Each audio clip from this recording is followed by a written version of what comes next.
नमस्कार मित्रांनो, तुमच्या सगळ्यांचं स्वागत आहे आजच्या नव्या ब्लॉगमध्ये। आणि आजचा ब्लॉग थंबनेलवरून तुम्हाला कळलं असेल, पान काढणे। मित्रांनो, शेतीची कामं सुरू करण्याआधी सर्व ग्रामदेवतांना प्रत्येक घराघरातून एक श्रीफळ आणि फुलं आणि या सगळ्याचं असं एक नैवेद्याचं असं पान काढलं जातं आणि ते पान 3 सांजेला सगळेजण गोळा करून नंतर मग ते नदीत वाहिलं जातं। तर हा छोटासा व्हिडिओ आहे, एक आमच्या गावची परंपरा आहे। तर ती परंपरा कशी आहे हे तुम्ही सुद्धा बघून घ्या।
तर मित्रांनो, हा छोटासा व्हिडिओ होता पान काढण्याचा आणि माझ्यापर्यंत एवढा छोटासा व्हिडिओ आला होता। ऍक्च्युली मी आहे आता मुंबईत।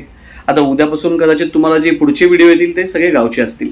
तर मित्रांनो, हा व्हिडिओ तुम्हाला नक्कीच आवडला असेल आमची गावची परंपरा आवडली असेल तर नक्कीच लाईक शेअर कमेंट करायला विसरू नका। चॅनल नवीन असेल तर सबस्क्राईब करायला विसरू नका। बेल आयकॉन नक्की दाबा। व्हिडिओ पुढच्या व्हिडिओत तोपर्यंत जय भवानी, जय शिवराय, काळजी घ्या मित्रांनो।